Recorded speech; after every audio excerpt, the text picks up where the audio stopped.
watching ahead, looking for hazards that could possibly cause you to slow down or stop. And this is a great example. Ahead of us, the road looks fairly clear. The traffic on the right, waiting to turn there, the white one. On the left is a junction on the left where they're turning into, and everything's running fine.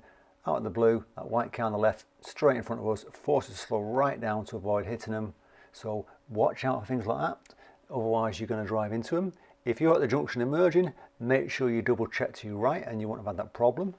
And just watch out for anything that's going to catch you off guard. That was a great example. And an added bonus ahead of us here on the left, you've got a guy with his kid on the scooter on the road, wondering what's going on with the scooter.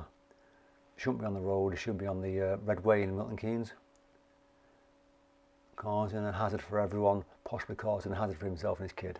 So watch out for the unexpected and you're more likely to avoid hazards. Take care everybody, see you in the next video.